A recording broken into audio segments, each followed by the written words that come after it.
Back to your seats, and we would like to start the second session very quickly, very soon. Thank you.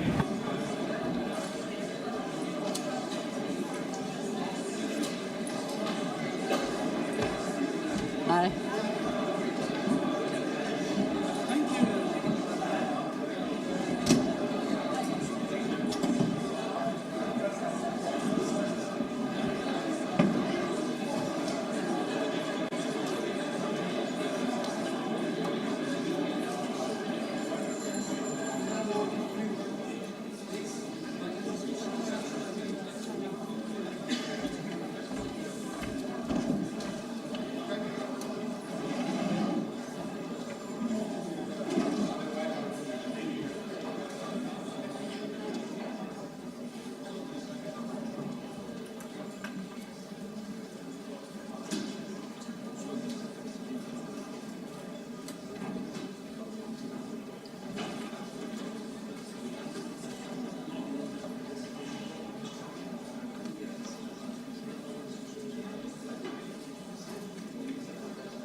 So good morning and welcome again. And I would like to start the second session of today's conference, talking about the global perspectives. And we all heard quite impressive speeches from the ministers and the CEO over the critical importance of energy efficiency and what should be done to further promote it. And in the opening remarks, our executive director, Dr. Birol, mentioned one new initiative of the IEA called the Global Exchange Hub for the Energy Efficiency. And we will be telling you more about this in the coming weeks and months. But the kind of a fundamental, the core concept is the exchange of knowledge and expertise at the global level. And we recognize the importance of the global discussion over this. And in a sense, we are already doing this in a kind of on a real life basis with the excellent presentation by the ministers, and also with this the panel having the global experts of the energy efficiency around the table. So I think this is really already a kind of ongoing project by this conference. So thank you very much, and I would like to start, but this panel, in this panel we'll hear the global perspective. And when I say global, this is really global. And first, we'll be hearing from India and China. And we all know that these two countries are the IEA's association of countries. And if you look at all the reports coming from the IEA or other institutions, these two countries will lead the energy demand growth. Not only oil, gas, but also the all other few sources. And we also have a panel, a participant from Brazil, which is also the major emerging economies, and we hope that we can welcome Brazil, hopefully soon, as one of the association member countries. So let me start with the presentation by Dr. Ajay Mathur, Director General of the Energy and Resource Institute, India. Mr. Mathur is the Director General of the TERI, and a member of the Prime Minister's Council on the Climate Change. And he was previously Director General of the Bureau of Energy Efficiency in the Government of India from 2006 until February 2016. And he was responsible for bringing energy efficiency into homes, offices, and factories, through all sectors in India. And I think this is very significant because India which just joined the IEA's association at the end of March, will be the major leader in terms of the incremental energy demand growth. So that means that tiny percentage of Indian demand will mean a lot for the global the energy demand and supply balance. So we look forward to hear from Mr. Efficiency, Dr. Efficiency of India, Dr. Ajay Mathur. So floor is yours. Thank you.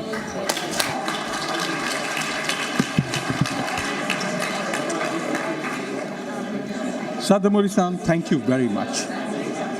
My dear friend, Dr. Birol, and many, many friends in the audience and the new friends of today.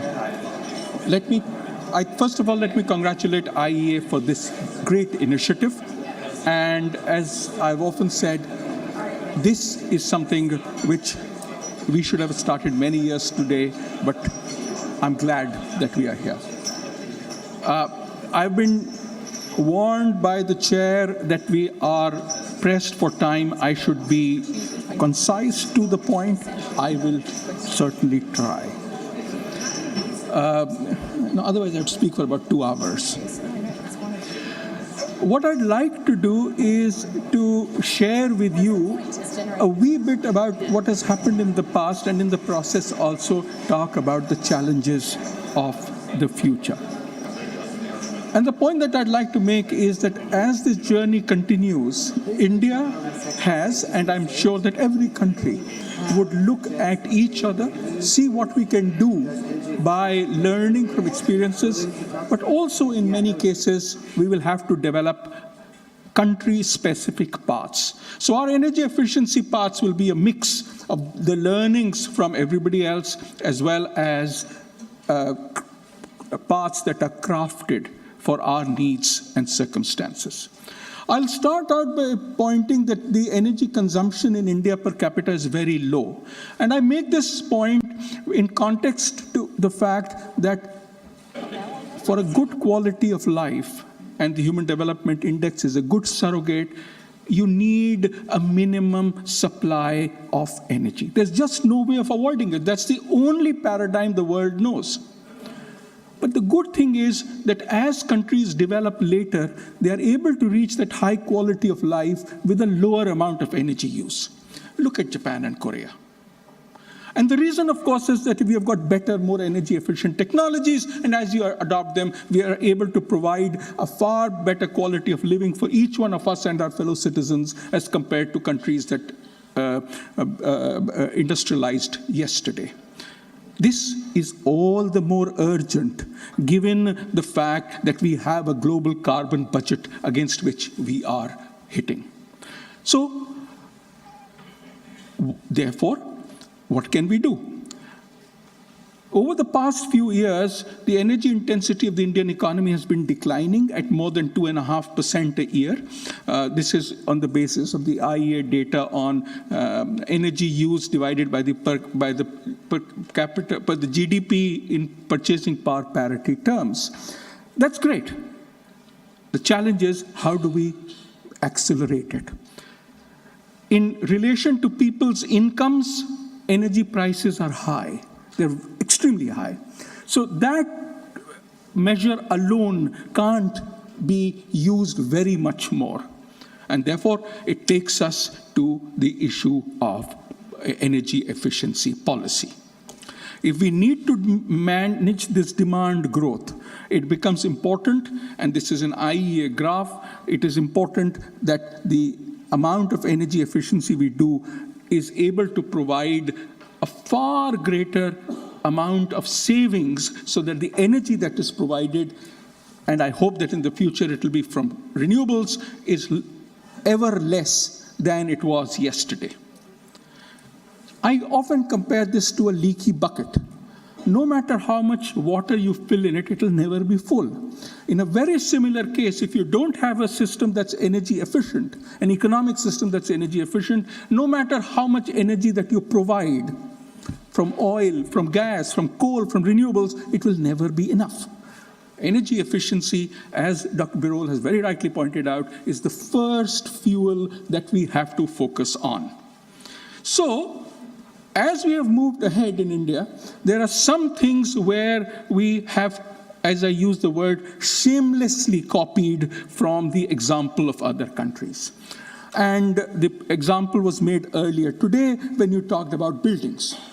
Buildings clearly is an area where energy efficiency building codes make great sense.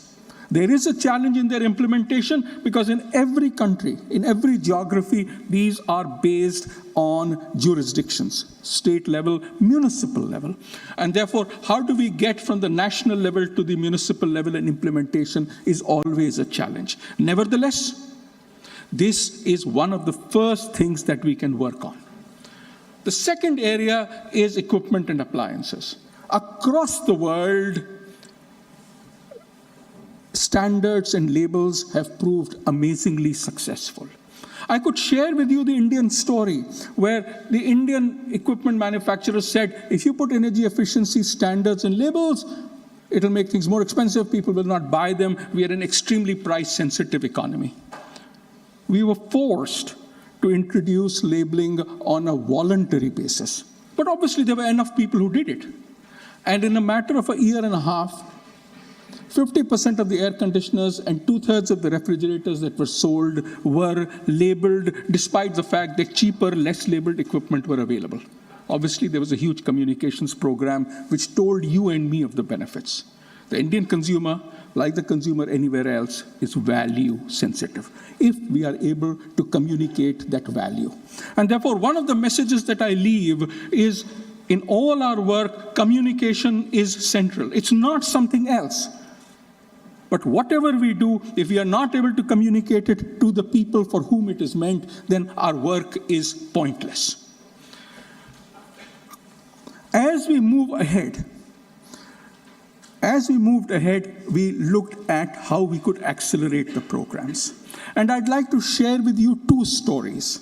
One is on industry, and the other is on LED lighting. Both of these presented specific challenges for us. For example, in the industry area, what we found was, no matter which sector we looked, some of the world's most energy efficient plants were in India. Well, if that's the case, then do we need to worry about it? The problem was that while they were efficient plants, there were also plants in every sector which used 2 times, 3 times, 4 times as much energy to produce a ton of the same product. Cement, steel, fertilizer, no matter what.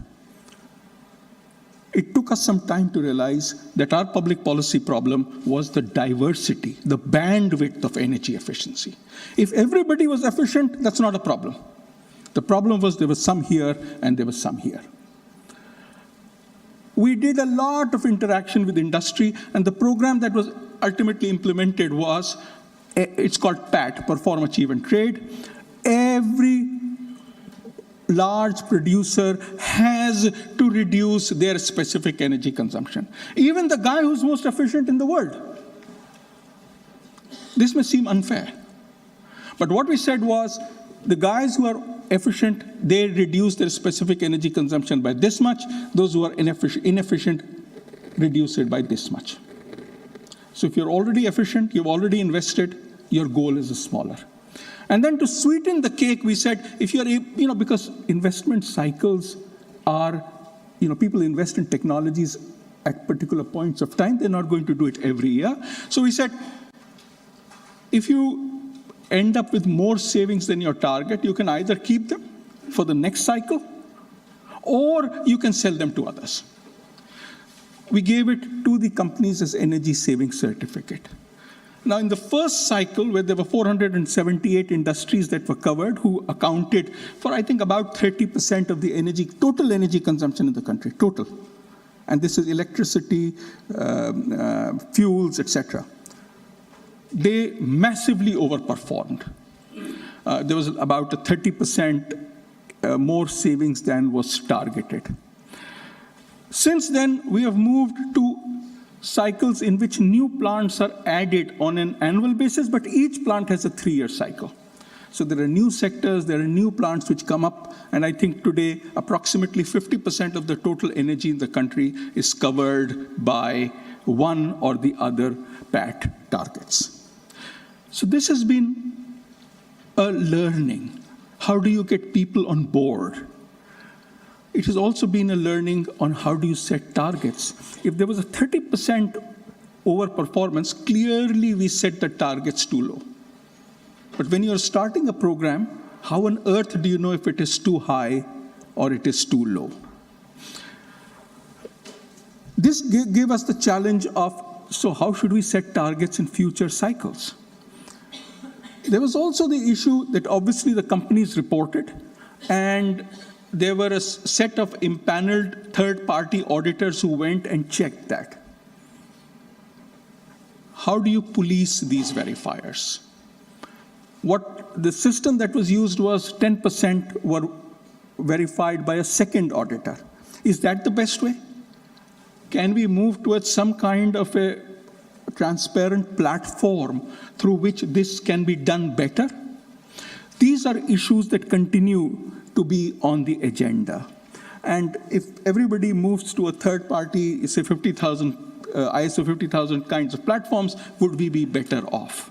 So here are issues, it's something that has worked, but obviously needs constant evolution as we go ahead. Let me focus on the LED program. This is something that has been much talked about.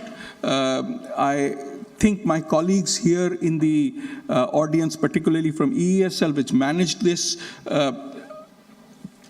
decided to create a program of great size.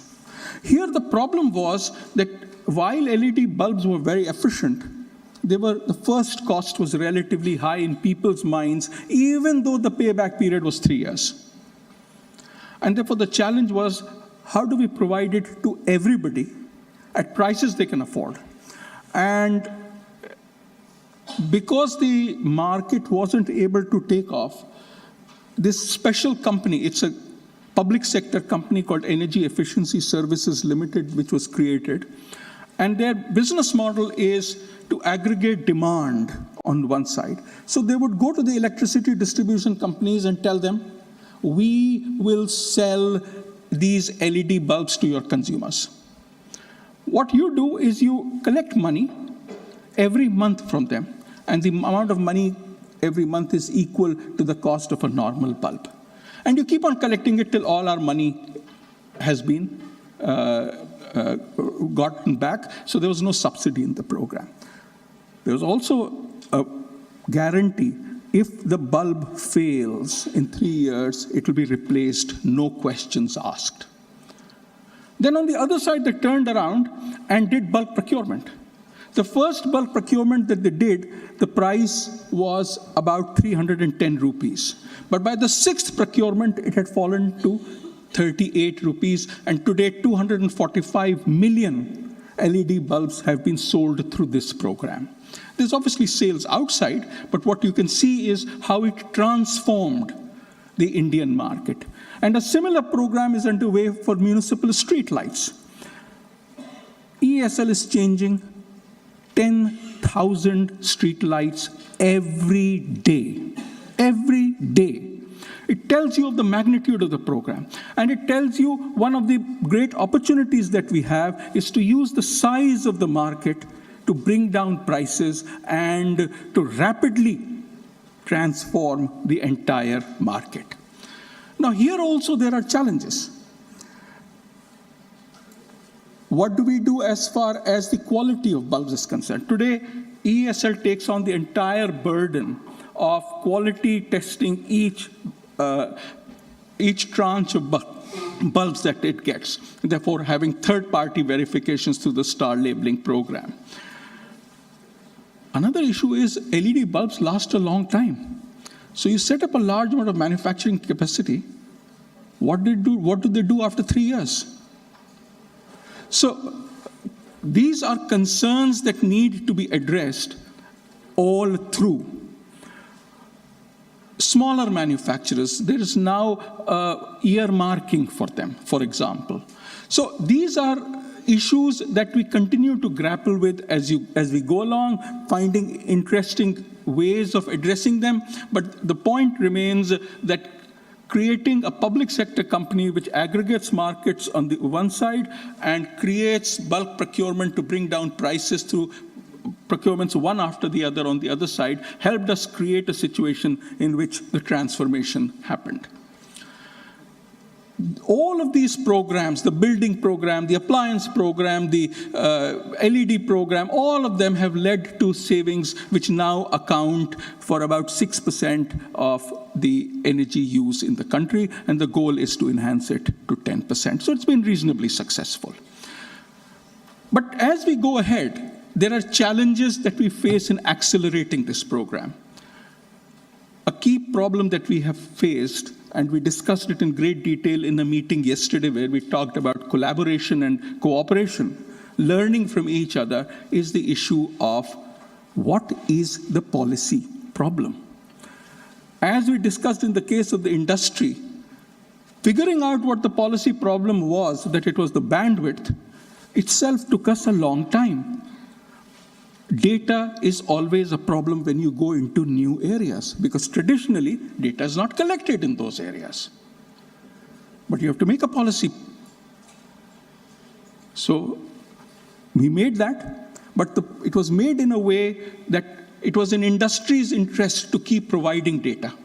That helped hone the problem, the policy solution as we went along. Human capacity is an issue that is always there. There are always too few people, in spite of the fact that India has, I'm told, quite a few people. Having people who are trained, who have the kind of experience that you need is a challenge. Many of us now believe that the best training is that if you can combine on-the-job training with off-the-job training. How we do it is a challenge that we are still trying to figure out. As these two programs, and obviously the standards and labeling program and the building program indicate, implementation details are important. Here, thankfully, all of us are in this business, and all of us have our own experiences. What works? How do you do retuning on the go? These are issues that I think we have learned, both in terms of institutional strengthening as well as in terms of how we capture the learning.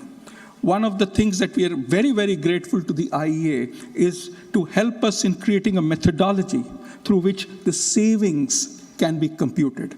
As you can imagine, in emerging countries, demand is increasing.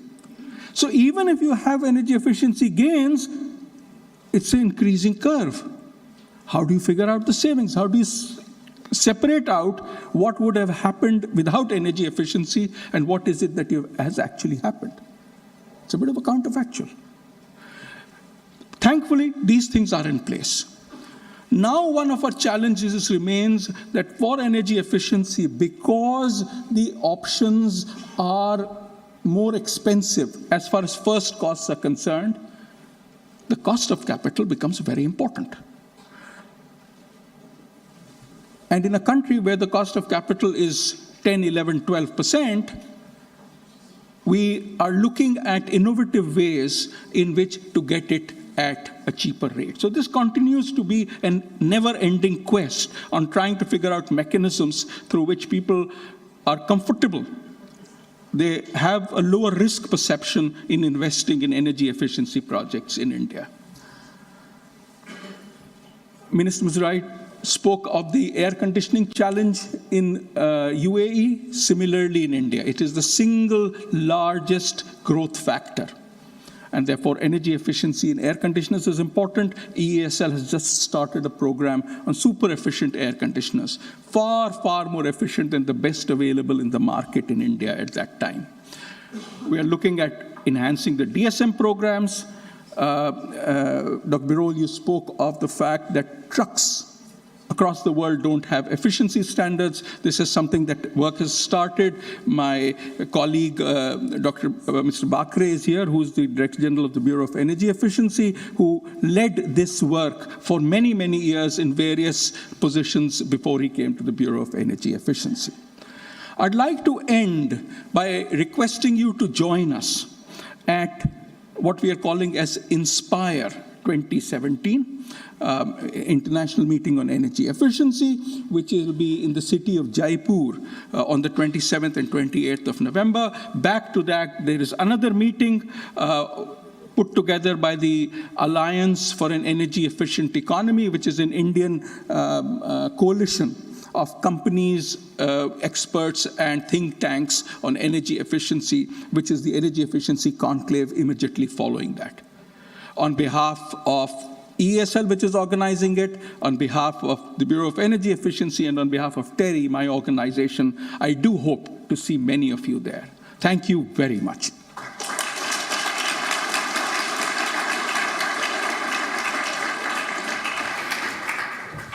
Thank you, Dr. Mathu. Thank you for the very interesting and inspiring presentation. And I think that the issues and challenges shown in these slides, I think they're very common to all countries, and not only probably in the not only in the energy efficiency, but also in terms of how we design the various policies toward the decarbonization of the entire energy system. So thank you very much for the very the good and learning presentations. So the next speaker is Dr. Soong, Secretary General of International Energy Forum. As you know, the International Energy Forum is the international organizations for the producer-consumer dialogue. And also, we really appreciate Dr. Soong's contribution in terms of enhancing the cooperation between the IEA and IEF. And equally importantly, prior to becoming the Secretary General of the IEF in August 2016, he was the senior executive of the Chinese major the energy company, the CNPC, and he was the head of the Technology Research Institute there, and we benefited the enormous support from Dr. Soong in that function. So let us turn to Dr. Soong. So the floor is yours. Thank you. Okay. Good morning. Thank you, Sadamari. And first of all, I'd like to thank my old friend and the Fadi to invite me to join this very great meeting. And it's the first time since I joined the IEF to join the IEA's this great meeting. And also apologize this morning I arrived late. The reason is I fly from Washington and after joining the EIA's annual meeting, and the whole night no sleep. The reason is my chair, this broken, cannot moving. So I just sitting there, and I arrived here about 8 o'clock. And traffic jam, so I arrived about 10. So this is the issue. But anyway, it's a great chance for me to join this the meeting, and I really appreciate that. And also, as the Sadamari mentioned that, and the IEA, the IEF, and the OPEC, we are brother organizations, and we continue to cooperate, work together for you. So, Your Excellencies, distinguished delegates, and ladies and gentlemen. It is a pleasure for me to present a global producer and consumer perspective on our joint task to deliver ever deeper and widely shared energy efficiency gains. Firstly, energy efficiency gains stand to contribute to 40% of global CO2 reductions, making implementation of the Paris Agreement possible.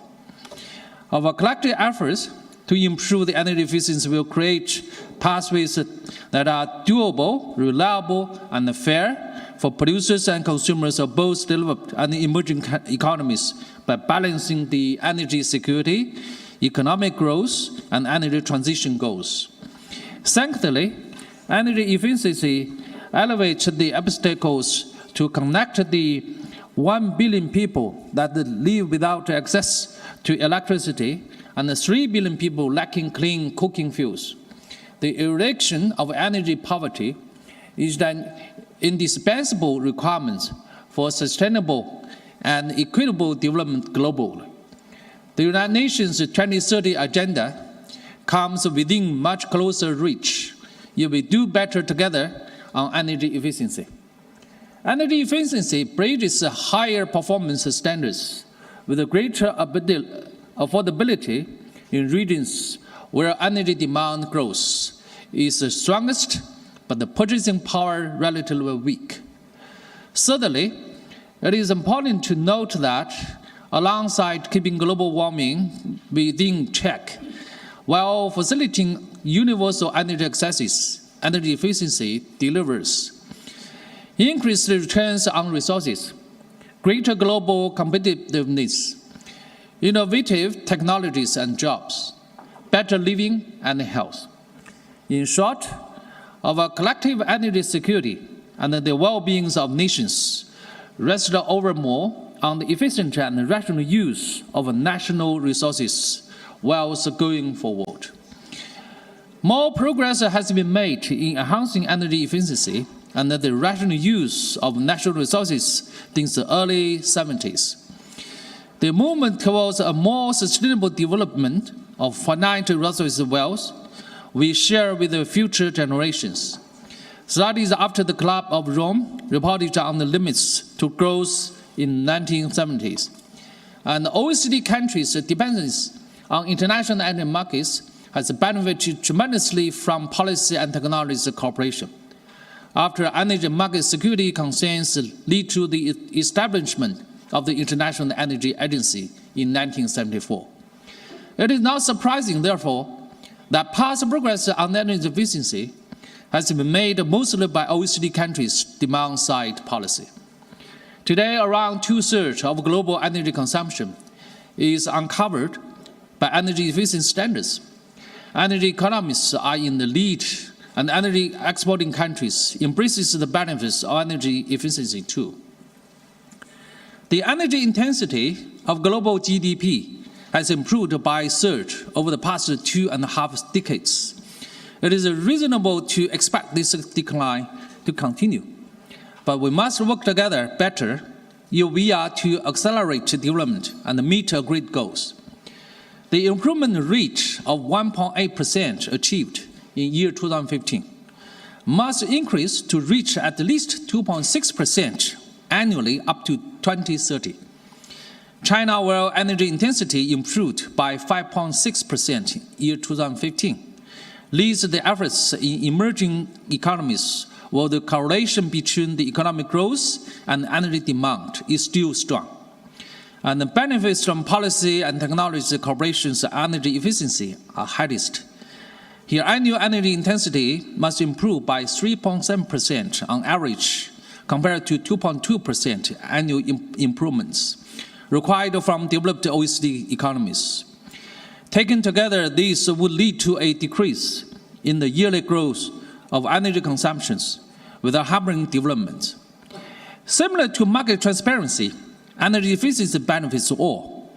Better institutional cooperation and the partnership as the IEF has established in the Joint Organization Transparency Initiatives with the Judy partners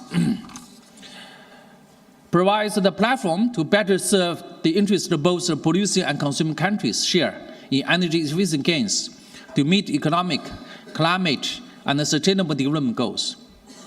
The following 8 levers help us meet the challenges. First, ensure an open and robust trade and investment environment between developed and growth economies. Second, stimulate global policy and technology cooperation. Third, conduct inclusive dialogue to strengthen collective efforts. Fourth, enhance data transparency on indicators and practices. Fifth, apply the best available and compatible best-in-class standards and codes. Sixth, phase out the inefficiency energy subsidies and encourage the wasteful consumption. 7, develop new financing mechanisms. And finally, avoid unintended consequences, such as the shift of energy-intensive industries to less advanced countries. To accelerate development and exchange the courage, collaboration on energy efficiency must become much more inclusive and focus on the high-impact area across the entire spectrum of the global energy system, including the upstream, generation, and energy supply chains. Developed countries have already realized many benefits by adopting energy efficiency technologies and behavior. Focusing on the 2 key areas may serve to reduce the learning curves of the dynamically evolving economies. 1. In energy-producing countries, embracing the energy efficiency measures may help to counter rising domestic demand growth and facilitate modernization of the economies. Second, in energy supply and value chains, energy efficiency will play a critical important role in reducing cost, optimizing deliveries, and transforming business clusters. Further embracing energy efficiency will help meet the challenges presented by increasingly competitive market conditions worldwide. Thankfully, we can look forward into the new millennium with the confidence that there are good opportunities to overcome the hurdles and make the meaningful progresses today. To conclude, today energy efficiency is not only good housekeeping for both producer and consumer countries, or developed and mature economies, as we learn from each other by building stronger partnership among countries and institutions. We must recognize energy efficiency is a fundamental to good global citizenship, as it works to the benefit of each and every one of us and the generation that follow in our footsteps. Your Excellency, distinguished delegates, ladies and gentlemen, it is my great pleasure to work part and learn from your experiences in this timely conference on energy efficiency. In accordance with the mandate of the 6th Asian Energy Ministerial, 15 sessions of the IEF International Ministerial Forum, and the 2nd G20 Energy Ministers meeting, IEF look forward to help take the dialogue forward at the first Asian Energy Efficiency Conference and Expo, hosted by the Kingdom of Saudi Arabia and Japan in Riyadh on 30 October, and to report on the outcomes of our discussions at the 7th Asian Ministerial Energy Roundtable that Thailand will host together with the UAE government in Bangkok on the 2nd and 3rd November year 2017. Thank you very much for your attention.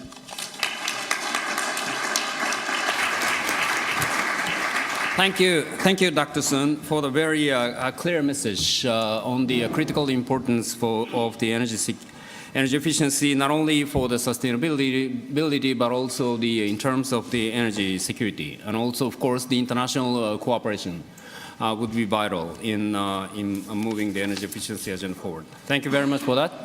So our next speaker is Professor Dai Yande, Director General of the Energy Research Institute of China. And as identified in the Energy Efficiency Market Report last year, 2016, there was a dedicated the chapter and even the independent publication on the focusing on China. We found out actually that the various policy interventions and the efforts by the government led to a huge amount of energy efficiency improvements in China. So in that respect, there's a lot to learn from the Chinese experiences. So we look forward to the presentation by Professor Dai Yande. So Professor is the Director General of the Energy Research Institute and National Development and Reform Commission of China. And the professor also serves as the council member of the Experts Consulting Committee for the National Strategic Emerging Industry Development, council members of the Experts Committee for the Prevention and Control of Air Pollution in Beijing, Tianjin, Hubei, and surrounding areas. And Professor Dai has won many technical progress prizes from the national ministries and the commissions. So, Professor Dai, the floor is yours. Thank you. By the way, good morning, ladies and gentlemen. I speak Chinese. Chinese language. We are the hot bag. Sorry. 首先，我要非常感谢 IEA 呢召开这样一个全球的能效的会议，也非常感谢 Fat 先生呢，具有非常远见的着实啊，把这个能效啊作为这个 IEA 的一个重要。For this energy efficiency action, so the energy efficiency is very important, and for China, we have also a very good story on energy efficiency. Last year, energy efficiency level has been improved by 70% compared to the levels of 1980s, and by more than 30% compared to 1980s. So since 1990s, 2/3 of energy reduction comes from energy efficiency. So energy efficiency is fundamental to China's economic growth. And for all the world, energy efficiency is also important. But at the beginning of this month, we just held a Clean Energy Ministerial in Beijing. Unfortunately, we didn't see any energy efficiency specific activity during the event. So we would need to incorporate energy efficiency topic in Clean Energy Ministerial agenda. So that's why we need to raise awareness on energy efficiency in the world. So concerning energy efficiency, most of research conclude that achieving 2-degree target will rely on renewable energies. But we cannot rely on renewable energies only to achieve 2-degree target. So in 2075, we need to achieve the zero emissions target. So without energy efficiency, this target cannot be accomplished. So here, today, my topic is about to achieve 2-degree target. Developing renewable energy is essential, but improving energy efficiency is critical. Without energy efficiency improvement, the penetration rate of renewable energy at 70 or 80% cannot be realized. Over the last 4 decades, the global GDP has been increased by 3 times. But for the energy consumption, it has been increased by a factor of 1.6.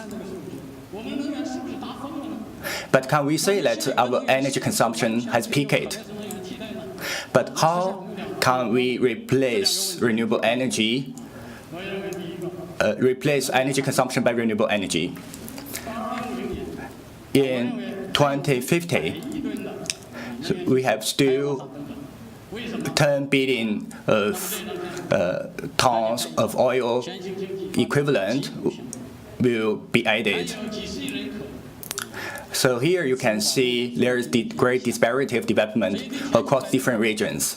So many people cannot access to the food and electricity. So the world is facing increasing challenge of alleviating poverty. And this is the scenario of global energy consumption in the future. And we have extended some research based on 2035. And so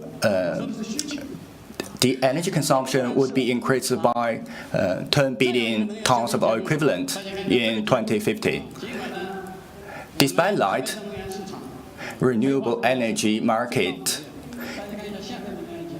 is very dynamic, and the non-fossil fuels represent only less than 15%, and more than 70% comes from fossil fuels. So to achieve 2-degree target, personally, I believe that relying only on renewables cannot be feasible. You all know that we need to reach the 2-degree target, and especially for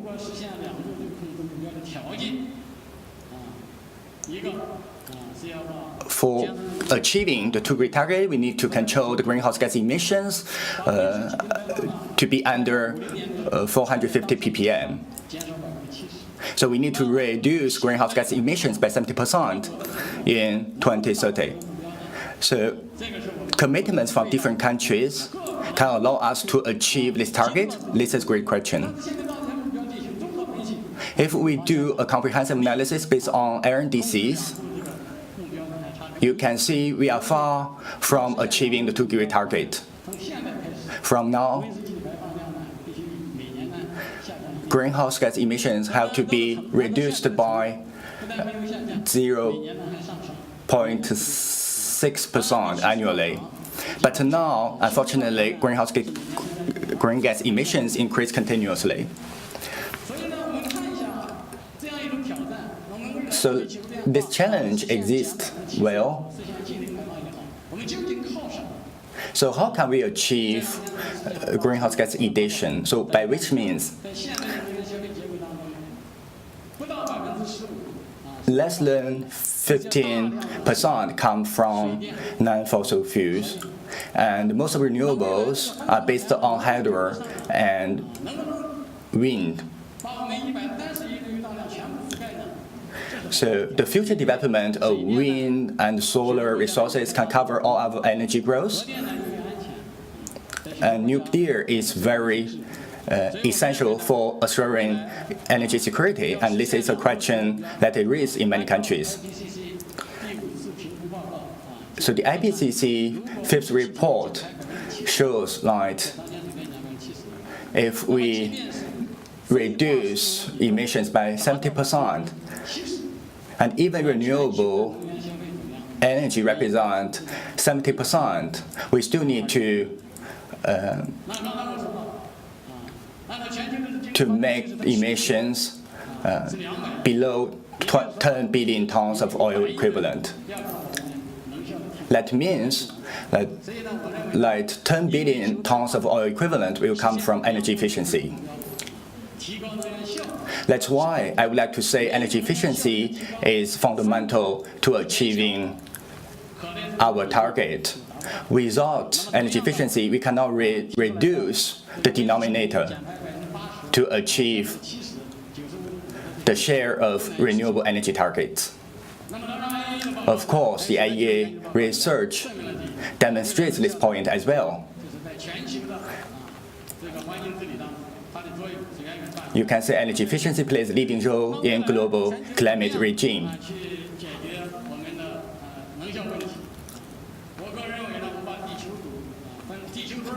So how can we solve this problem? I'd like to classify countries into 3 different categories. The first is OECD countries. The second concerns emerging countries. And the third one is other developing countries. For developed countries, in 2050, we need to reduce the current energy consumption level by half. And now the current energy level is about 6 billion tons of oil equivalent. So we need to reduce it by 50%. And meanwhile, the share of renewables need to reach more than 70%. So for emerging countries, the question is how can we take a leapfrog development in the future? And we can also cut energy use by 50% with energy efficiency measures.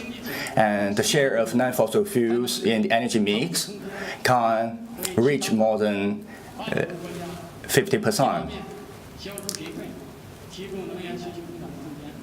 And this would give more room for other developing countries and least developed countries to elevate poverty and develop their economy. So we do hope to conduct this kind of research which can demonstrate more clearly the role of energy efficiency in the future. And how can we use energy efficiency to achieve climate targets? So IEA can play a leading role in initiating this research. So some German friends said Germany has already launched an ambitious program, and energy consumption would be reduced by 80%, and renewable energies would represent 50% of the total energy consumption. But this is not the end. We need to improve the energy efficiency in order to reduce the energy consumption by 80%. And there's already a consensus on the role of energy efficiency. As far as China is concerned, we are a typical emerging country. Despite of economic growth for many years, our energy consumption has not peaked. So you can see there is a great disparity of development across Chinese regions.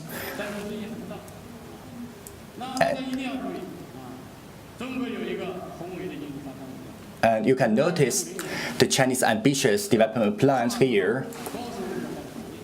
And by 2050, China will reach the immediate development level. How can we achieve Chinese dream? Can we do that with industrialized countries' pathway? If we compare China to energy efficiency level in Japan or in Germany, we cannot realize the Chinese dream, because we are facing challenge of energy resource limits and air pollution problem. So we need to rely on energy efficiency to control the total energy consumption.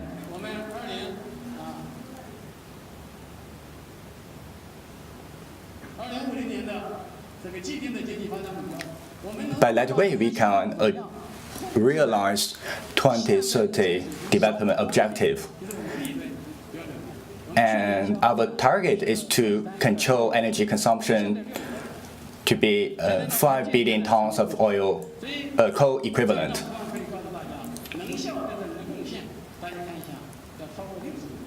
So you can see energy efficiency contributes to reducing 6.6 billion tons of coal equivalent.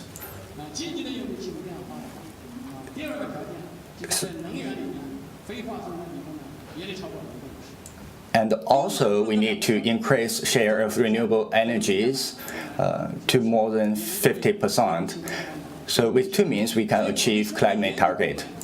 So currently, our research work can provide evidence to the policymakers and how to find solutions to climate and economic issues. So I just noticed some research conducted by Melanie. So the conclusion is to achieve the target, we need to rely on human organization. And my colleague, Zhao Ming from ISCO Company Association in China, also found some answers. So policy is the key issue. And policymakers should be aware of the role of energy efficiency.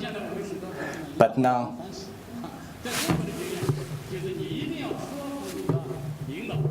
we need to convince policymakers to pay attention to energy efficiency. So our President Xi Jinping has launched 4 revolutions, which consists of improving energy efficiency. So the director in charge of climate change in China have launched some remarks which put energy efficiency as a first field. So if we consider energy efficiency as a first field, and we can find financial and technology solutions.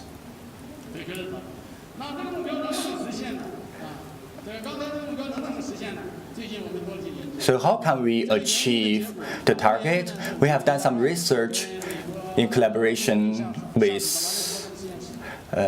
Berkeley Lawrence Lab and Rocky Mountain Institute.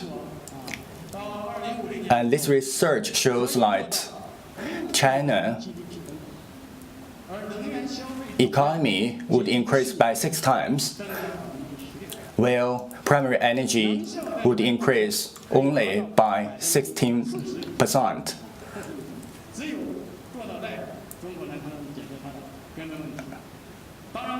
And China can solve the problem in this way. And the share of non-fossil fuels will be increased to be more than 50%. And this is all the measures we need to take to achieve the target. Due to time limit, I cannot go to the details. And more importantly, do we need actual investment to achieve this target? And how this investment can provide actual benefit. So our conclusion is this roadmap can provide net benefits to Chinese economy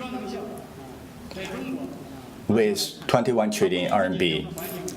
So you can see energy efficiency can not only contribute to reducing energy consumption and solving air pollution problem, it can also bring economic prosperity and job opportunities. And also we have a clear target on ethical industries. So thank you for your attention.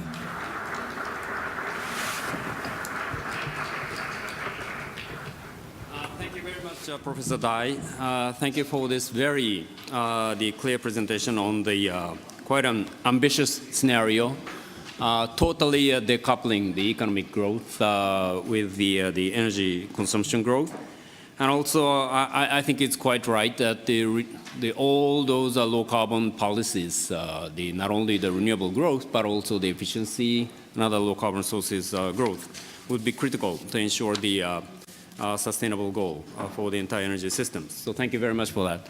Now, let me move on to the presentation from the Latin American region. I think this conference has really become global with the very excellent representation from the Latin American region. So we just heard the speech from the Argentina minister, and this time they'll be hearing from the Brazil. So Dr. Luis Barroso, President of the National Energy Research Enterprise Brazil.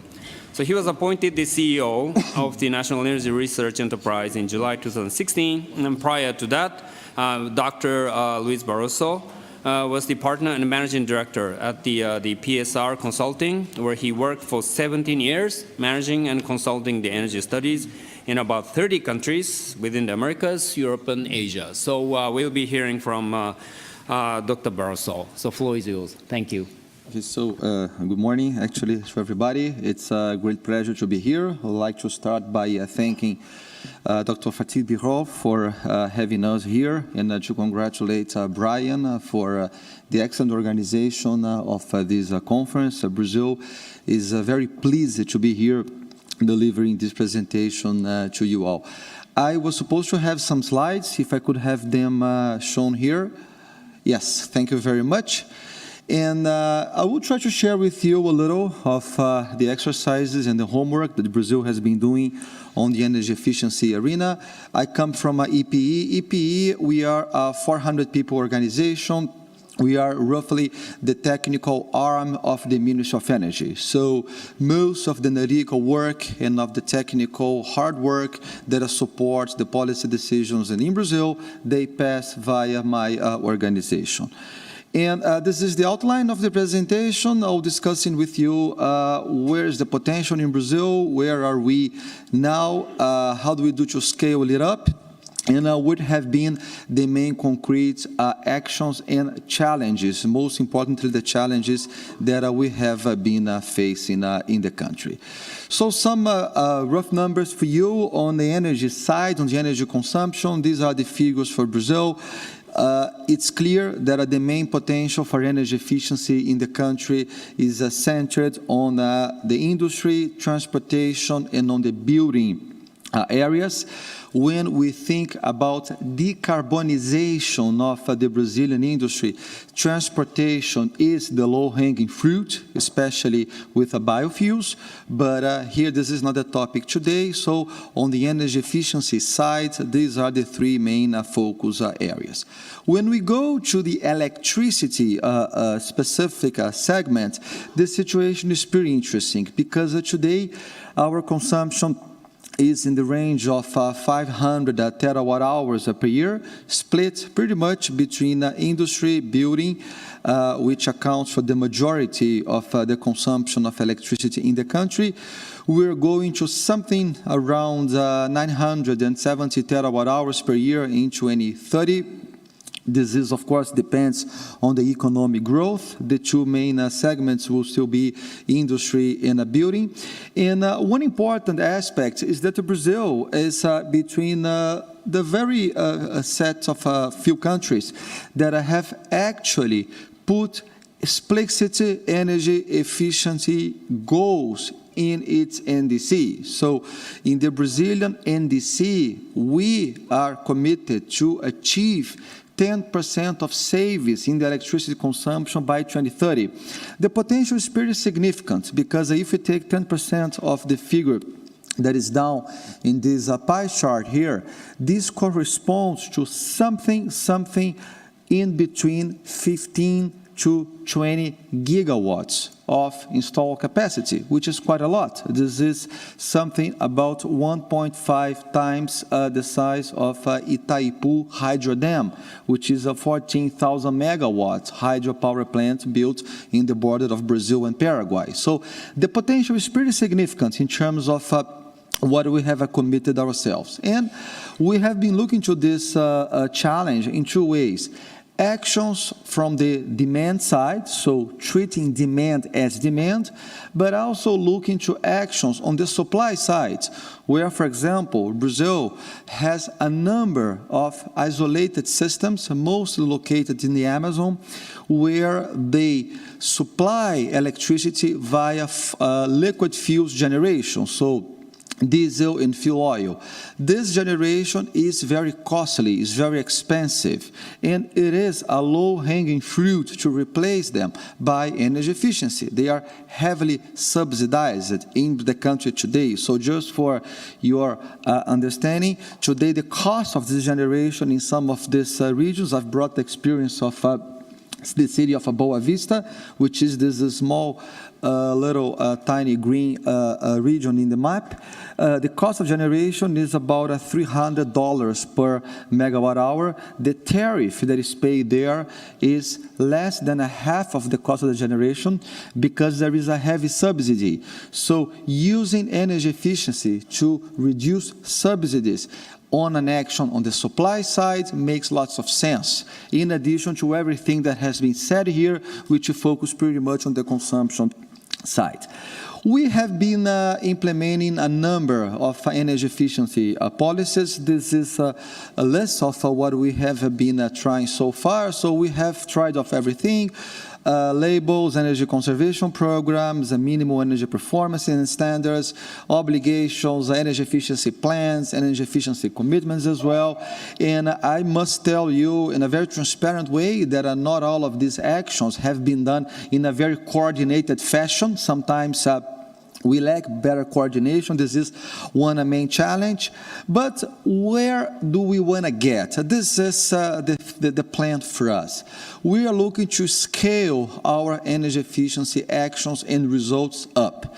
And we strongly believe on a holistic approach in a market-based setting. And we have been studying and reading and using very much the advices of the International Energy Agency, for example, the beautiful report you have done on energy efficiency market, and this is the holistic approach that we believe. And we like very much the combination of solutions. For example, we were pleased to listen from our colleagues from India, the very clever approach of procuring energy efficiency on a centralized basis, doing a centralized procurement process via this big centralized ESCO.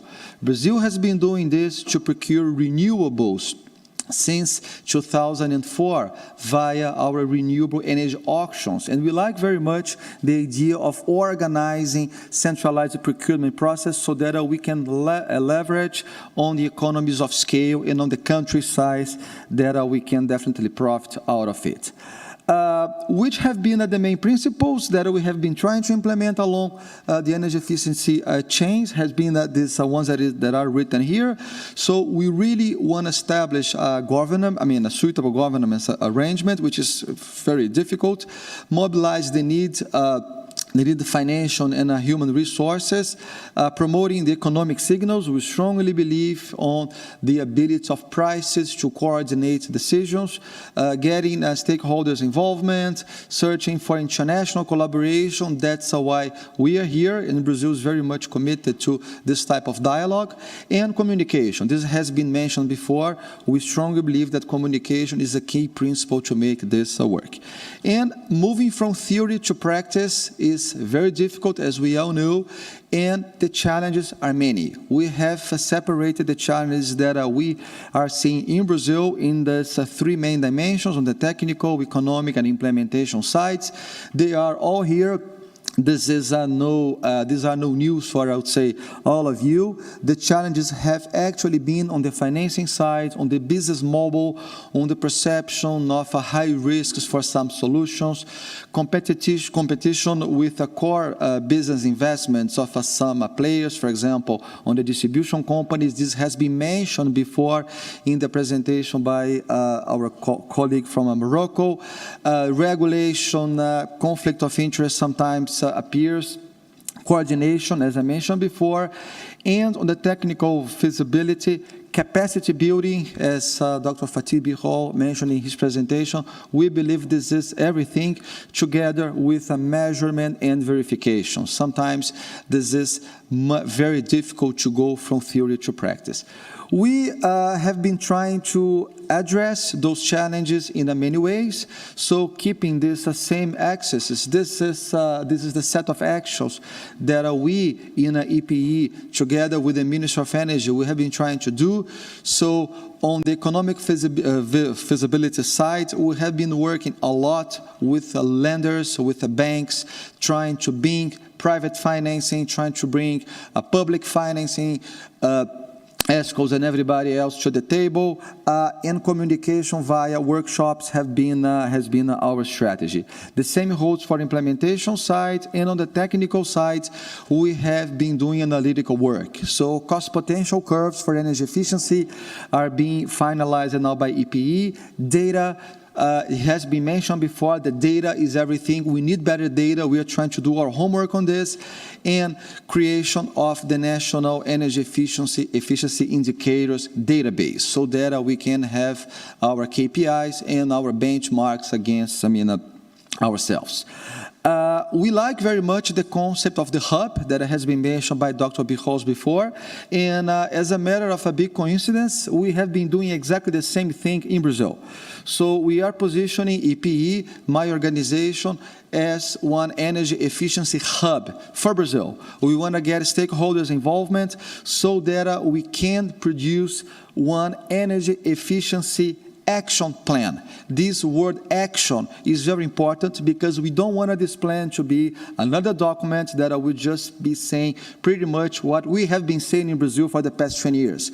We now really want to move from theory to practice, and this is what we are doing right now. We expect this action plan to be released hopefully until the end of the year or early next year. And we are working on a cross-sector way, in a policy level, and also a lot with the measures here that are the cross-sector approaches. For example, energy efficiency auctions is something that we are considering. That's why I like it very much, the presentation from India in this centralized procurement process concept. To finalize what we have learned so far, first, stakeholders' engagement is everything. That's why the concept of the hub is very attractive for us. We recognize there are many implementation challenges or barriers, and public policies have to be clear, improved in Brazil. We are working on this. Human and financial resources are required. We need this. Capacity building is key. A robust communication strategy is needed. Communication is everything. And investment in education is key to reduce energy waste. This might sound simple, but it's very important and interesting to observe how energy waste can be strongly reduced. And this is a measure of energy efficiency with a simple communication policies. We strongly believe that energy efficiency is the cheapest fuel or cheapest action to reduce greenhouse gas emissions. This is very clear even in a country as Brazil, where our energy matrix is pretty much renewable already today, but we still have a lot of low-hanging fruits in the isolated systems, for example, where energy efficiency displaces liquid fuel generation. And we believe that energy efficiency needs attention and resources. I finish here recognizing my efficient team, which is led by Ricardo Gorini, that is sitting right over there, and by our colleagues in Brazil, which hopefully are watching us in their computers right now. Thank you very much.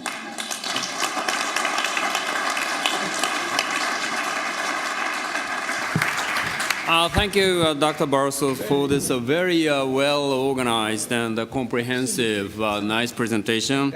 And yes, the challenges in terms of bringing theory to practice, that's a major challenge for all of us. And also really pleased to find that there is the predecessor of creating hub for the energy efficiency world. So in our closer engagement with Brazil, I would like to learn more about this very interesting initiative. Now, let us go back to the presentation from our member country side. So I would like to, I'm happy to introduce Ms. Mechtilde Worsdorfer, Director for Renewables, Research Innovation, Energy Efficiency of the European Commission.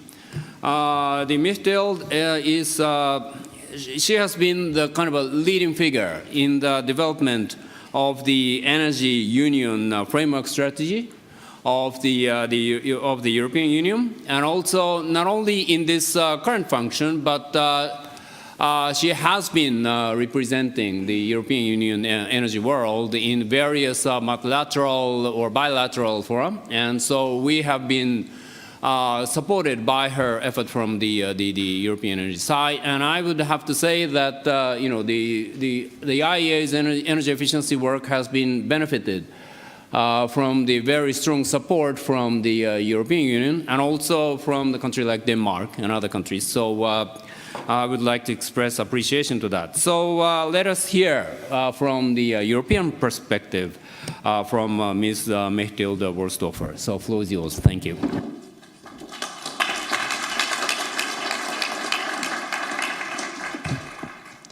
So thank you very much, Keiseke. Thank you very much, Fatih, for inviting me here to represent the European Union.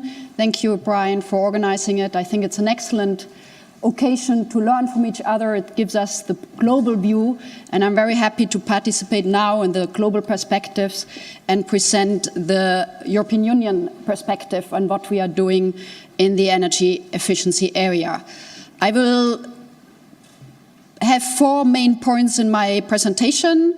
I will speak about the follow-up of Paris Agreement policies, international developments, but then mainly on our clean energy package, on buildings and on products, which are the key area which we heard already also from our perspective.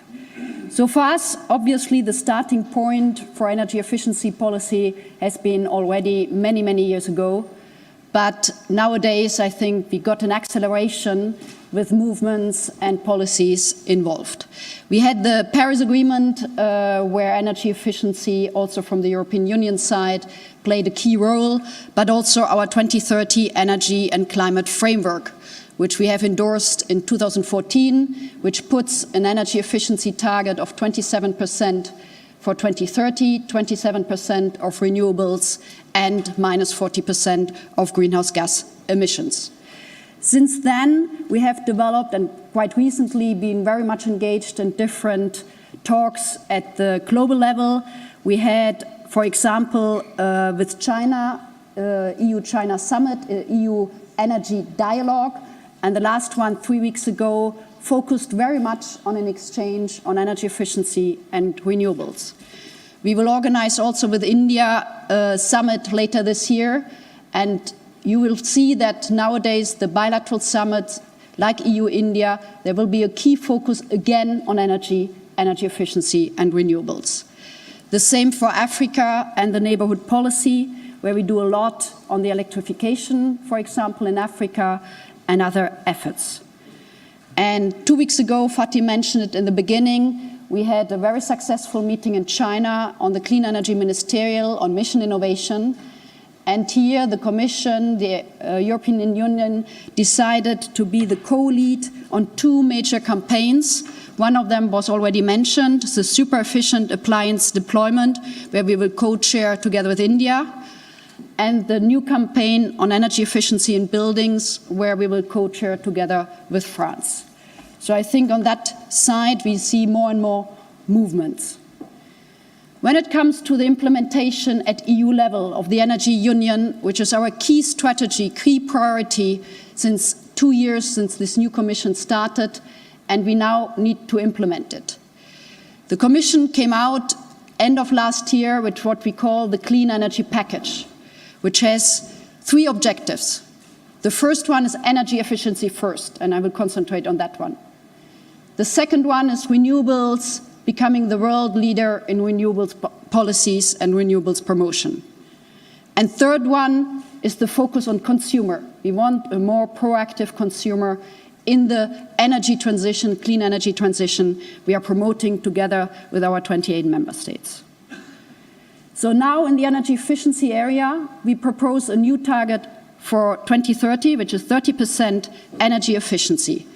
This target represents a drop in energy use of 17% in final energy and 20-30% in primary energy compared to 2005. So we want at least to have the same ambition which we have already in this decade for the next decade until 2030. We had, the Irish minister mentioned it, a rather good meeting with the Energy Council and the ministers on Monday, where we reached a general approach and a proposal that this 30% will be accepted. Negotiations are ongoing, but a support on our main policy lines. How we will achieve this target, which we are setting, half of it should come from energy efficiency obligation schemes, which are part of our energy efficiency directive. The other half of additional saving should be delivered in the building sector, in the product sector, with the labeling, energy labeling, and other eco-design measures. And I will come back to that. So we have set the regulatory framework for energy efficiency first. What we are doing in addition, and I think we call it enabling framework, which we also heard a little bit. So in addition to the legislative framework, we are trying to promote energy efficiency via innovation, research, and finance. And here we see energy efficiency as an effective way to create investment opportunities, growth, and employment. And when we analyzed our proposal and the 30% target, it will increase Europe's GDP by 70 billion euros, create 400 new jobs, especially in the small, medium-sized enterprises and obviously in the construction sector, and it will reduce our gas imports by 12%. So energy efficiency is good for our climate, but it's also good for security of supply, and very importantly, good for industry and competitiveness. When I now concentrate on, from the policy to a key sector, which is the building sector and the finance sector. In Europe, 75% of our buildings are what we call energy inefficient. That corresponds to a definition of buildings which had been built or refurbished before 2006 and are not corresponding to the building standard. So we have still a lot to do for our building stock in Europe and for new buildings. As a key point is now that we improve our energy performance of buildings, which represents 40% of Europe's energy consumptions and 36% of CO2 emissions. In doing that, we have also a legal proposal which was also agreed last Monday with a general approach, how to do further with our building performance. There are basically two key aspects which we introduced to the existing one.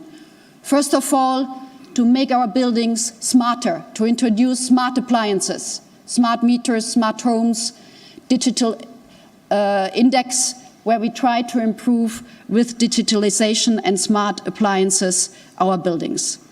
Secondly, we link this revision of the building stock also what we need to do and we are promoting with the e-mobility. So our proposal include some necessity of charging station in non-residential buildings where are buildings with more than 10 parking places.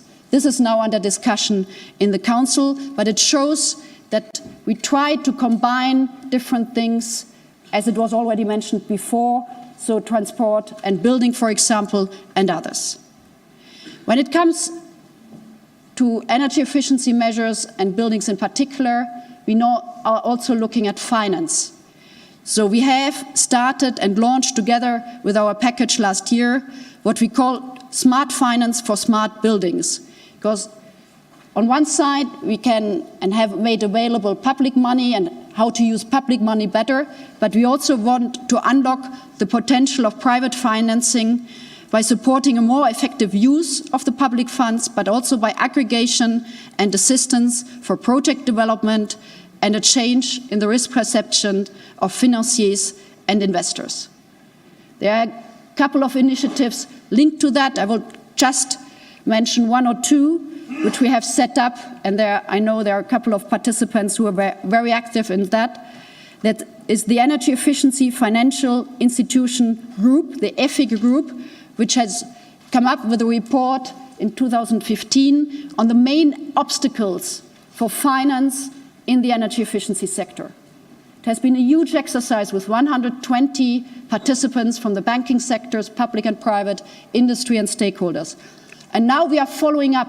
We have developed a toolkit which is designed to assist financial institutions to scale up their deployment of capital into energy efficiency. So there were several objectives, and we are now putting that in practice. And I know there is a dedicated panel later today which will look into more detail. We have also, in the building sector, come up with an obligation that all new buildings meet what we call near zero emission building. So this is an obligation for the EU that all new buildings should comply with a nearly zero emission building standard by 2021.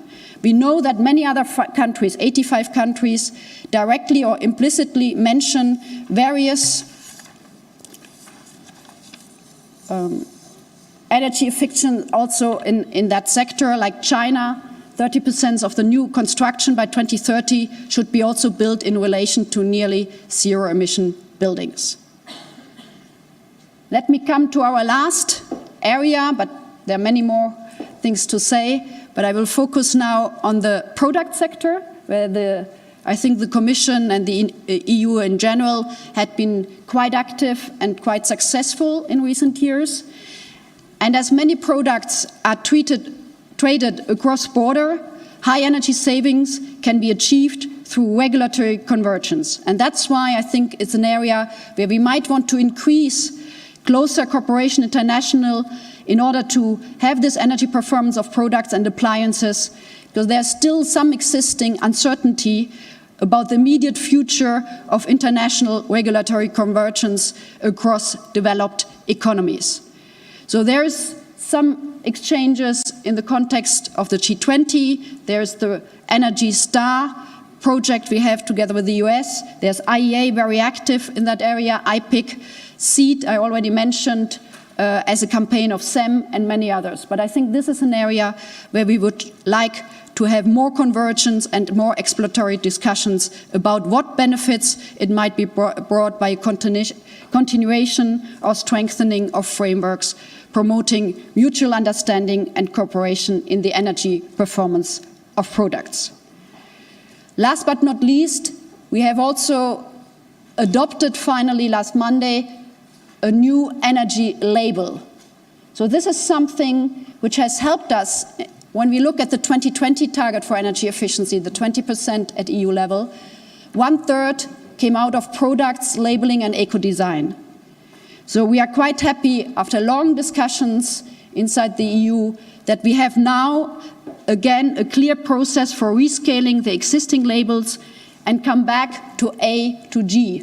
In the meantime, we had A++, A++, so we have now with a clear consumer focus, we go back to A, B, C, D, E, F, G, and this is relatively well known. We know that we did a recent sondage, a recent survey, and 85% of consumers in the EU know about the energy label. So this is a huge success story. It's only the euro which is more well known among the consumers in Europe than the energy label. So we have the rescaling of the labels, but we also introduce a product registration database that will facilitate the work of national market surveillance authorities, and there we can make the link. But it's also important to say that in our energy labeling, we have some future proving of the legislation as we are introducing provisions on software updates and smart appliances. So with that, using more energy label for most of our consumer goods, be it cars, if you go to a whatever, BMW, Renault, Peugeot car shop, every car has the energy label, every consumer looks at the energy label. We have dishwashers, we have many other products where we have a success in that. So I think here we can be proud that the EU has been a front runner in this area, and that we are driving and contributing to a more uniform global playing field. And we know that 59 non-EU countries have adopted equipment energy labeling schemes, and half of them have adopted designs that have fully or partially emulated the EU energy label. So I will finish with this success story, and thank you very much again.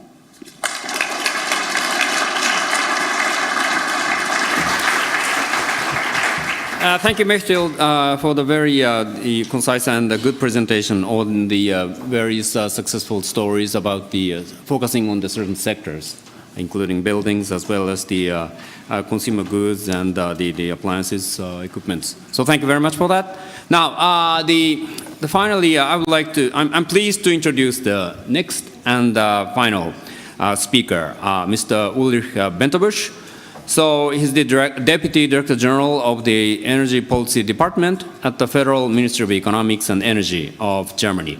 He's responsible for the efficiency and heat in industry and households, as well as sustainable mobility. And more importantly, he is our friend, IEA's friend. He was formerly the director at the IEA, responsible for the global energy policies. So let's hear from the German perspective. And also, he's leading the G20 energy workstream. So Ulrich, floor is yours. Thank you. Yeah, thank you very much, Keisuke, for this friendly introduction. Excellencies, colleagues, dear friends of IEA, I am very happy to be here with you and share with you the German perspective. It's an honor that you have invited Germany as a country that is really trying hard to pursue its energy transition.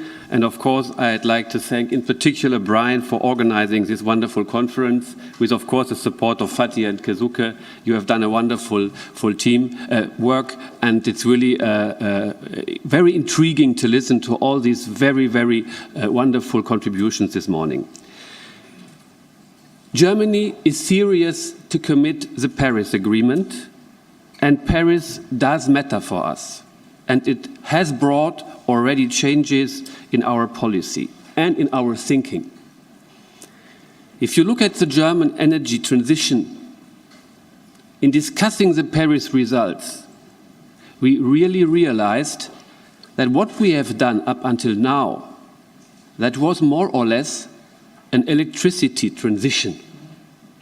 But what we need now is a truly comprehensive energy transition, encompassing also all sectors, including heat in buildings and industry, and in particular, we need also the Energiewende, the energy transition in the transport sector.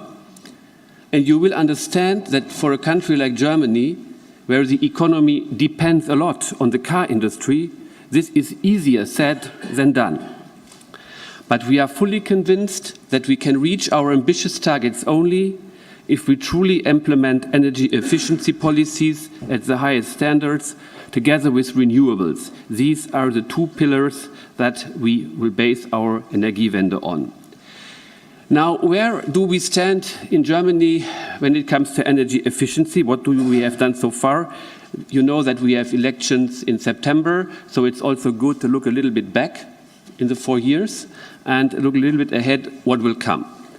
And I think we can truly say that this was the last parliamentary period where the government has really worked hard to implement energy efficiency policies as the second pillar of the energy transition.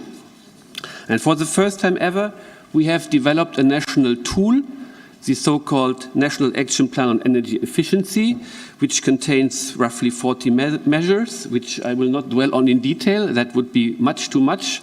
So the bridge to the lunch would be probably at 3 if I go into all the details, and I don't want to burden you with that. But some key aspects I want to highlight nevertheless. First, we have enough financial resources. This is not self-understood, but this is now the case. Up until 2020, stretching from 2016 to 2020, we have 17 billion euros to invest and support energy efficiency measures in the whole of the economy, in buildings, for private household, industry, and of course also our local communities. We of course have worked hard to improve energy efficiency in the building stock. And as always, the picture is not black and white. We have successes, in particular when it comes to the new buildings. There we are, I would say, on track. When it comes to retrofitting existing buildings, we are not really on track. There are improvements, but the retrofitting rate stays below 1%, and that is not enough. And we'll be working very hard in the future to get this rate higher, but there are many aspects that make this a rather complicated business. But nevertheless, without improving the existing building stock, will not make it. And it's clear from our long-term strategy that we'll reach our aims to have nearly zero carbon buildings in 2050 only on the efficiency track and renewables. We need both, renewable heat in particular. And as I said, we'll work hard on that.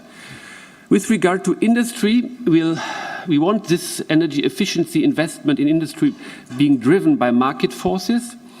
And here as well, this is not so easy. The contracting market is well developed, but there are still a lot of legal impediments because our federal countries have different rules, and we'll try to work hard in the next period of parliament to come closer to get a boost in energy contracting. But at the same time, we have now special programs for energy efficiency in industry. There is a huge potential for more efficient use of electricity and heat in industry, but the economic framework conditions, in particular the low level of fossil fuel prices, is of course, when it comes to amortization periods, an impediment. One has to admit that. And therefore, at local level, if you talk to guys from the energy efficiency or energy agencies of our federal states, to work with companies is not easy. But that does not mean that we don't have successes. In particular, in heat, I would like to mention briefly one lighthouse project in Hamburg, where a copper refinery called Arubis, a very, very big company, has a lot of heat that normally just, is going into the air. And with our new program for heat in industry, and together with the city of Hamburg and the contractor, we have set up a lighthouse project where in 3 steps up until 2023 or 25, depending on implementation, we will save up to 120,000 tons of CO2 each year. And to put this into a context, what this means, the government has decided in July 2015 that our department should have that program of heat, for heat in industry, with the aim of saving 1 million tons of CO2 by 2020, in addition to reach our national climate change goals. So if 1 million is the benchmark for the success of the project in 2020, and one project is able to generate savings of 120,000 tons, that shows how huge the potential in an energy-intensive economy like Germany still is, knowing that these companies haven't done nothing over the last years. They do have invested, but there obviously is still a huge potential. And that applies across the economy. So we need to work hard with industry. We need to get the framework conditions right to really be able to save the energy that we can save. Now, some of you, and in particular AJ, you have mentioned the need to get consumers on board and information policy. We can only support that. The government, for the first time last year, has started a broad information campaign on energy efficiency. Last time that was done in the 80s. We'll continue with that. If we don't get the consumers on board, we'll not be successful. That was also yesterday evening, Brian, in your discussions, a clear signal, and we are very much aware of that. Nevertheless, we have new challenges. I don't want to hide that when it comes to our long-term energy efficiency goals, which is 50% reduction of primary energy consumption by 2050, we are not on track, as many other countries, with our ambitious national goals. Regarding the EU, we are on track, so Mechtel should not get the wrong message here. Yeah, we have overachieved. That's good, but we have different measures at national level and at EU level, so that is the context. So nationally, we are not on track, and that bothers us a lot. Therefore, we have started a Green Book process last year, where we tried to put up some theses and get a feeling where our stakeholders stand on new measures. And that was very, very important. Now, for that discussion, and this is something I really want to share with you, we have discussed in our 2 departments on energy. So the one department basically responsible for electricity and the other one for energy efficiency policies. The context of what are the key drivers of our policy design and how do we have to kind of come up with a compass of what are the orientations for the Energiewende? How shall we design the policies? And here we developed a three-step approach for the future, which I would like to share with you. And the first principle that should guide our energy policies, as Mechtel said already for the European Union, is of course energy efficiency first. And that is for us a kind of paradigm shift, because if we implement that seriously, it means that we focus firstly on the demand side of energy and not on the supply side. And I think that is conceptually very, very important. You can learn, for example, here from California, for example, because they already apply this rule when planning new power production capacities. There, of course, the framework is a little bit different concerning the market design, so that's easier, but we'll also work hard to come up with an operationalization of that principle for the German energy policy in the future. Second principle is the direct use of renewable energies in the different sectors. So, for example, biofuels in the traffic sector, or take, for example, in buildings, geothermal or solar thermal energy. That is something we think it must be the second pillar of our energy policies. And the third one is the so-called sector coupling or sector integration, by which we mean the efficient use of renewable energies in the different sectors. And there, in this context, the Green Book paper consultation process, which was very successful with more than 140 written statements, has given us good support. And I would share with you briefly a couple of the conclusions that we have. One thing is that we are encouraged to work and propose to the newly elected government, and I hope they accept that, to work on an energy efficiency law as a driver for implementation of the efficiency first principle. We do think we need binding targets. We have to have an energy efficiency mainstream and a reduction of current constraints in energy law, for example, as I mentioned, in the contracting area. We need a new toolbox also as well. You know that electricity, renewable electricity, is very expensive in Germany. If you want to have the use of electricity, renewable electricity in the different sectors, you cannot discriminate this valuable electricity by putting lots of surcharges, taxes on the renewable electricity. So we need a rebalancing in the energy tax system. And of course, this should mean in the end that fossil fuels need to be higher taxed. That is the only way, I think, that we can make sector coupling work, and by this get on a decarbonization path, or let's say the third pillar of decarbonization work. Last point, and that was clearly pointed out also by the stakeholders, is technology, and in particular digitalization. We do expect a lot. We do not believe that with the technologies that we know today, will be able to reach the 2050 goals. That is impossible. And if we design our policies today based on the aim of 2050 with the technologies we know today, then I think we can easily get on wrong tracks and have lock-in effects and later on stranded investments. But if we believe that technology will help us, and digitalization, in my view, is such a tool, then I think we'll be able really to reach our goals. And I bet that in 15 years from now, if we look back and what then we can all measure and detect in industry and how it will help us to save energy, we'll say, yeah, 15 years ago was like the ice age of energy efficiency policies.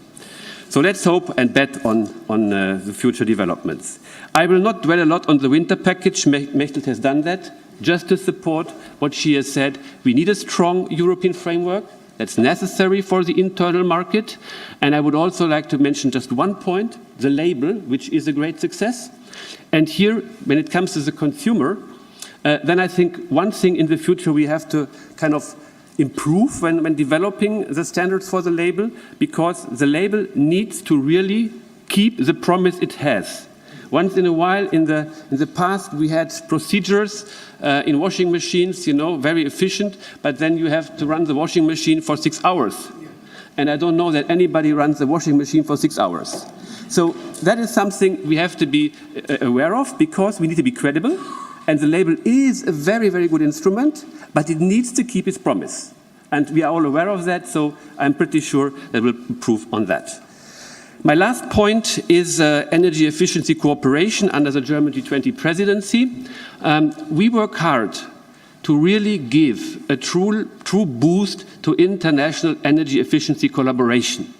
And here I would like to mention what we have set up, the G8 presidency of Japan, the International Partnership of Energy Cooperation, plus of course IEA, where we think that these two organizations need to kind of come closer together and form the new hub for energy efficiency. We do believe, and we hopeful that the leaders at the G20 meeting in Hamburg early July will endorse what the Energy Working Group has submitted, and we don't have any indication that this will not run. So I'm very hopeful, and we discussed this, Mr. Minister, that Germany and Argentina, of course, will closely work together to bring this to a good result in the upcoming months and of course next year. And with that perspective, I hope that Germany and Argentina can come back to the third International Energy Conference and report on success regarding the development and establishment of an international energy efficiency hub at the IEA together with IPEC. Many thanks, and many thanks for your listening to me a little bit longer than foreseen. Thank you.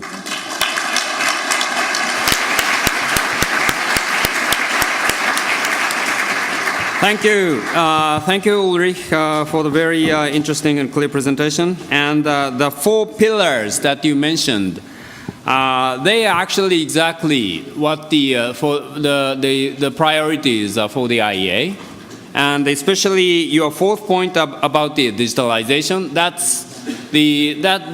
there's a project ongoing inside the IEA involving all the sections of the IEA. So, we are now working on the report, and the final report will be coming in the fall, probably in October, and that will be prior to the IEA's ministerial meeting. So thank you very much for that. And I originally had an ambition to have the Q&A session with these excellent speakers, but this is obviously already behind schedule. So I'm sorry, but we have to so we have to call for the end of this session.